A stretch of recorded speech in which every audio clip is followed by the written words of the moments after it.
Hi guys, welcome back to my channel. My name is Mabel, and on my channel I film about family, relationships, beauty and lifestyle. If you're a returning subscriber, thank you for coming back. Thank you for tuning in. Welcome back to my channel. If you're new here and you're just seeing this face for the first time, where have you been?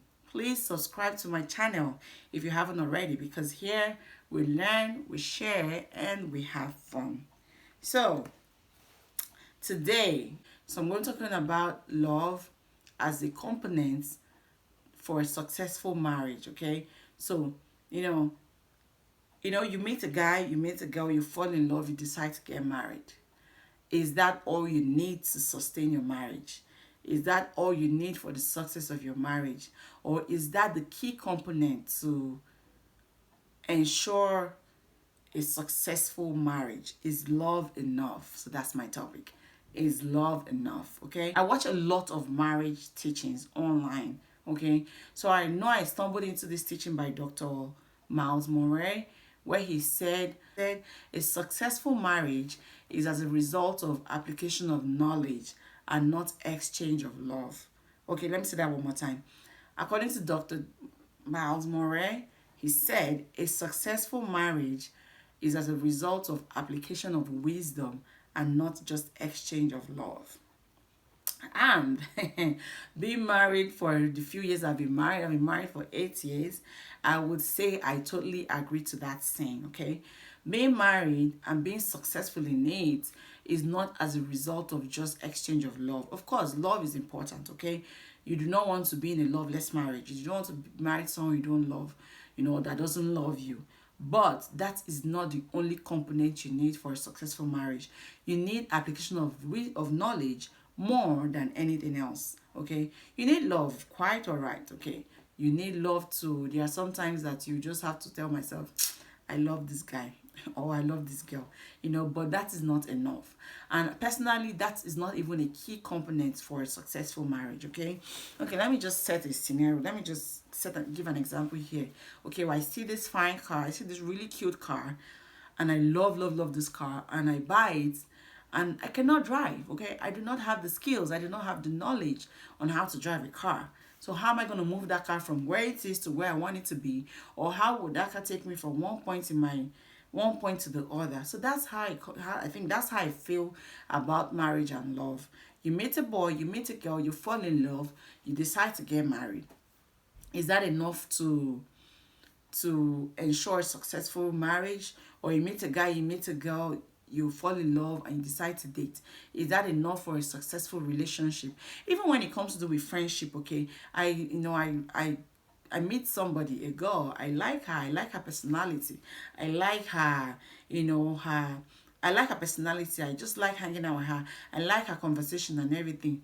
Is that enough for me, for us to sustain our friendship? I might like her, I might love her quite all right as a friend, but it's not enough, because even in a relationship with your girlfriends or your siblings, you need love, yes, but you need other components, respect, understanding, good communication, and all that. So let's go back to marriage now. Is love enough? I do not think love is enough. Is love the number one component? No, I do not think it's number one component. But I think it's also necessary, because you do not, like I said, you do not want to be in a loveless marriage. Okay? Okay. So that being said, what else do we need? Why is love not enough? A few things that I think are the reasons why love is not a love is that, one thing is, you might fall in love with somebody today, as well as however you fell in love, you will fall in love a million and one times when you're married to this person. So you fall in love, you fall out of love, you fall in love.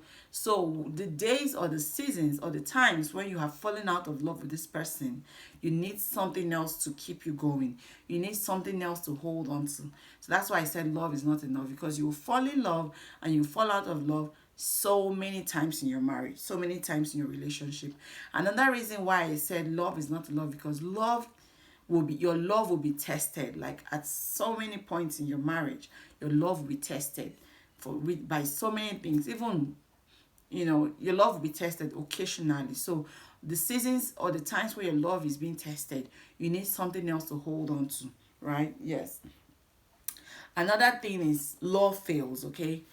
Love fails. The only love that does not fail is the love of God. But as long as you're in love with a human, your husband, your wife, your friends, your siblings, every now and then, here and there, your love will fail, you know. But when your love fails, what would you need to? What would you have to? What would you have to hold on to? You need something to hold on to in the times when your love will fail. Again, love also gets weary. Okay, love gets weary. Just believe me, it does. Okay, another thing about love is love can be offended. Okay, love can be offended over and over and over again. So, at the times when you're offended by the person that loves you so much or the person that you love, what happens? Will you take a break? Will you run away? Will you leave the marriage? That's why I say you need more than just love for a marriage to be successful. Okay? That being said, what then do I think? I personally, the major component or the major thing that we need for a successful marriage would be God. Understanding God's purpose for you, understanding God's purpose for your marriage, you know, understanding why God has chosen this person for you and why God has chosen you for this person and why God has said you people should come together and be one, you know, understanding God's purpose. So having God as the center of your lives or your marriage, having you, your spouse, and God, that's the most important thing that you need for a successful marriage. Okay, if you understand the purpose why God has, you know, brought you and this person together, you would always know that despite, you know, our love failing, despite us going through challenges, the purpose of God for our lives is for you and I to be together forever. So God's purpose, or God, I think, is a major thing that we need for a successful marriage. Okay, you need God in everything. You need God to give you the wisdom.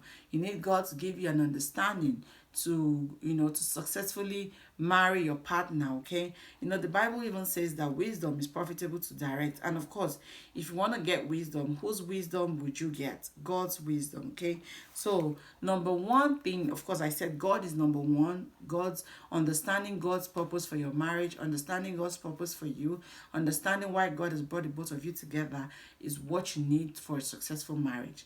Now, going to God's wisdom, you need God's wisdom to teach you how to correctly live with this person. So that's compatibility. So you need to be compatible beside being in love. But you need God's wisdom to teach you how to live with this person. Okay, there is no game in this one. There is no, we cannot sugarcoat this one. You know, everybody is different. There is no, it doesn't matter how long you live with somebody, you guys are still different. Okay, remember that when you meet somebody and you marry them, you guys have different, like my Chris and I. Okay, we're raised from two different backgrounds. We're raised by two different parents. Okay, the things that his beliefs or their beliefs growing up are not the same as mine. Okay, so we're two different people that understand life differently, that have decided that in our imperfections we're going to come together to live together. So you need God's wisdom to teach you how to live correctly with your partner. So God's wisdom is important. Number two thing that you need is you need God's wisdom to teach you how to love your partner correctly. Love is there. But if you do not know how to love somebody correctly, then you are not loving the person at all. Okay? You know, you understand, like me personally, I understand that I have to do this.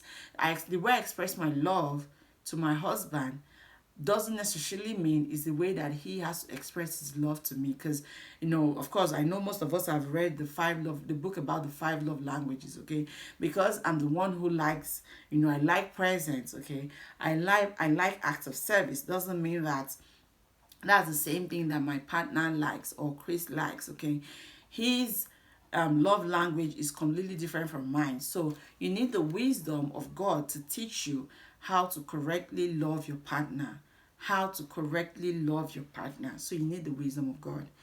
Another thing you need to ensure a successful marriage is that you need the wisdom of God to teach you how to forgive on a daily basis, or rather on an hourly basis, because you're going to get offended over and over again. Okay, if you are married, if you're in a relationship, even when it comes to do with your siblings or your friend, they offend you all the time.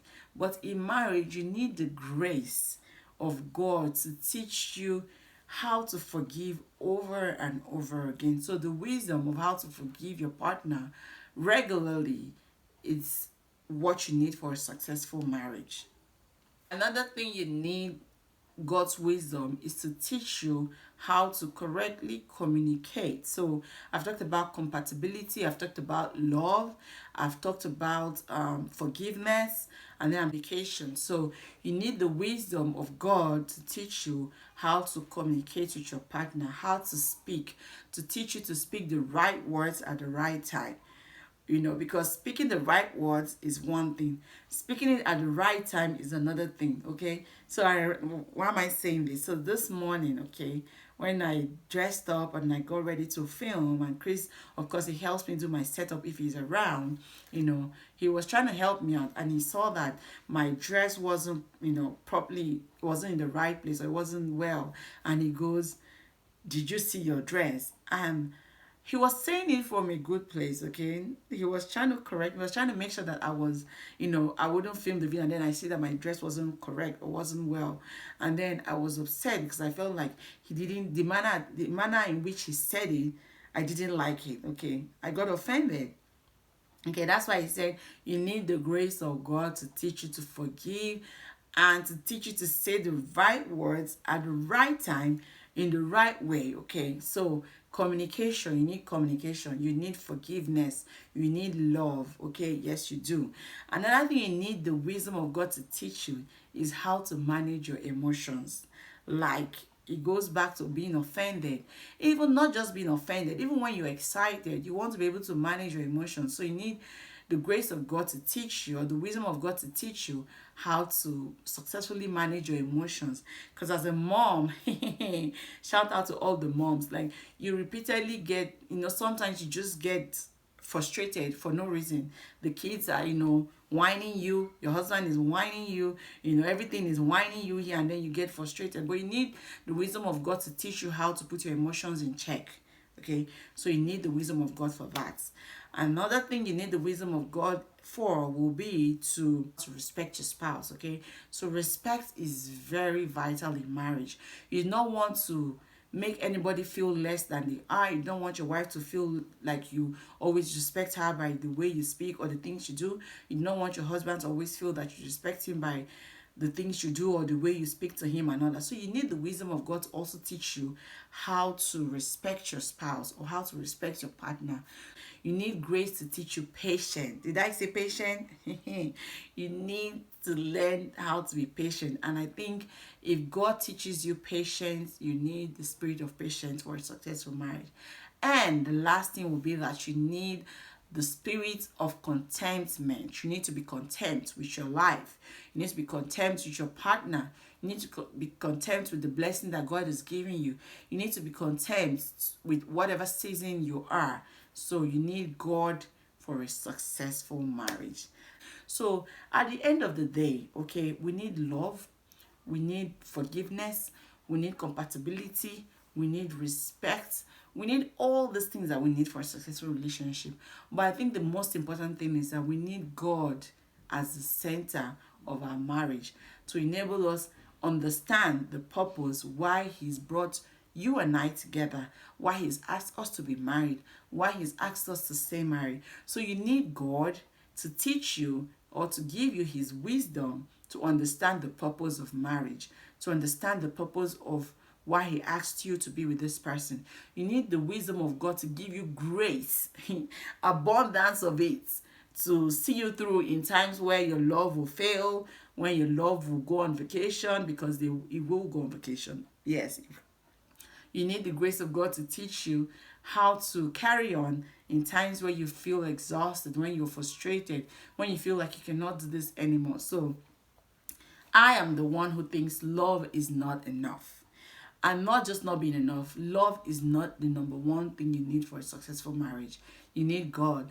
You need God's wisdom. You need God's understanding. You need God. That being said, I pray that everyone who is married here will seek, if they don't already have, to seek God in their lives, will seek God in their marriage, will make God the center of their homes, will pray for God's wisdom, will pray for God's grace to teach them to learn how to marry and be married correctly. And that being said, I will see you all in my next video. Thank you.